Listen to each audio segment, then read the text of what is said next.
జపాన్లో ఒక mini China ఉంది. అది మీకు నేను ఇవాళ చూపిస్తాను. అది చైనా టౌన్ అనమాట. ఇక్కడ అంతా చైనీస్ బిల్డింగ్స్, చైనీస్ ఫుడ్ వాళ్ళే ఉంటారు. సో నేను మీకు చూపిస్తాను, నాతో పాటు వచ్చి చూసేయండి. మా ఆఫీస్కి 5 minutes దూరంలోనే ఉంటుంది. సో ఎవ్రీడే నేను చూస్తూనే ఉంటాను.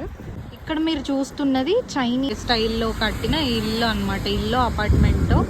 నెక్స్ట్ ఇక్కడ చూస్తున్నారు కదా, ఇది రెస్టారెంట్. మనం ఇంకా వెళ్ళలేదు మెయిన్ సెక్షన్కి. ఇటు పక్కకి తిరిగి స్ట్రీట్లోకి వెళ్ళాలి.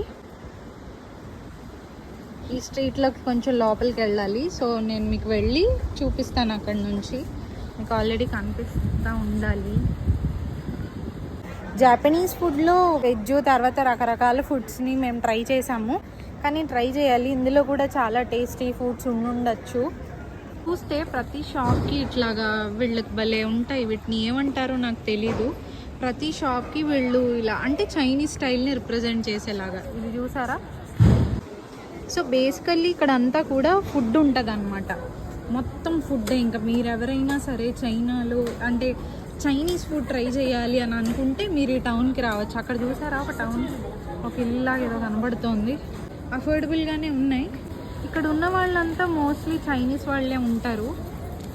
ఇక వాళ్ళ టౌన్ అనమాట. ఇంకా వీళ్ళ ఇళ్ళ స్టైల్ కూడా భలే ఉంటుంది. వీళ్ళ షాపులు, తర్వాత బిల్డింగ్లు, ఇవన్నీ డిఫరెన్స్ తెలుస్తుంది.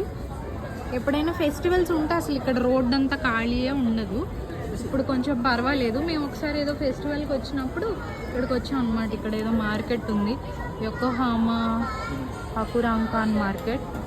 ఇంకా ఇప్పుడు సమ్మర్ కాబట్టి అంతగా లేదులే, కానీ నెక్స్ట్ సీజన్స్లో అయితే ఇంకా భయంకరంగా ఉంటాయి. ఫెస్టివల్స్ పెడతా ఉంటారు. పెట్టినప్పుడు వాళ్ళ కల్చర్లో ఎట్లుంటాయి, బట్టలు ఎట్లా వేసుకుంటారు, డాన్సులు ఎలా చేస్తారు, వాళ్ళ కల్చర్ని రిప్రజెంట్ చేయడానికి ఇక్కడ తిరుగుతూ ఉంటారు అనమాట. బాగుంది ఏరియా అంతాను, చాలా బాగుంది. చూసారా లోపల హౌసెస్ అనుకుంటా, రెస్టారెంట్ ఏదో అయి ఉండాలి. కన్స్ట్రక్షన్ బాగుంది.